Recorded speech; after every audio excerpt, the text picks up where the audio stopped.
నిజామాబాద్ లో మొట్టమొదటిసారిగా 11 సంవత్సరాలు పూర్తి చేసుకున్న ఏకైక college Shri Sai college of hotel management. నమస్తే, వెల్కమ్ టు సుమన్ టీవీ. మీ ముందు ఈ గ్రామ పంచాయతీ ఎలక్షన్స్ అప్డేట్ ఉంచబోతున్నాము. తెలంగాణ మొత్తం పంచాయతీ రాజ్ ఎలక్షన్స్ ఊపందుకున్నాయి. ఇందులో భాగంగా బుధవారం నామినేషన్ల ఉపసంహరణ ముగిసింది. అయితే 27 ప్రాంతాల్లో ఏకగ్రీవంగా సర్పంచులని ఎన్నుకోవడం జరిగింది.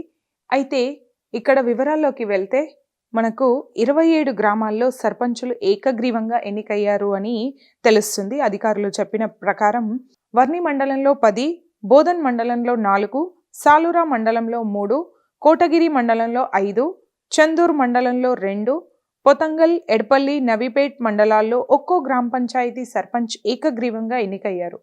ఈ ఎన్నికల ప్రక్రియలో భాగంగా నామినేషన్ల ఉపసంహరణ బుధవారంతో ఈ నామినేషన్ల ఉపసంహరణ ముగిసిపోయింది.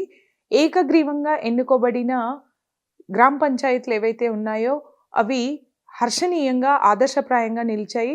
అయితే మిగతా జీపీ గ్రామ పంచాయతీల్లోని elections general category and reservation category వారిగా వారికి కేటాయించిన ప్రాంతాల్లో నామినేషన్స్ వేయడం జరిగింది. ఈ నామినేషన్స్లో ఎంతవరకు ఉపసంహరణ జరిగింది అనేది అధికారులు వెల్లడిస్తారు.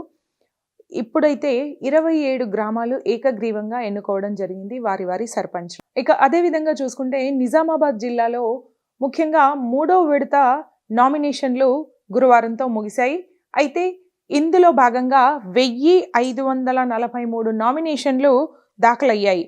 ఆలూర్, బాల్కొండ, ఆర్మూర్, భీమ్గల్, డొంకేశ్వర్, కమ్మర్పల్లి, మోర్తాడ్, మెండోరా, ముప్కల్, నందిపేట్, వేల్పూర్, ఎర్గట్ల మండలాల్లోని 165 గ్రామ పంచాయతీల సర్పంచ్ స్థానాలకు 294 మంది, 1620 వార్డు మెంబర్ల స్థానాలకు 1249 మంది నామినేషన్లు సమర్పించారు.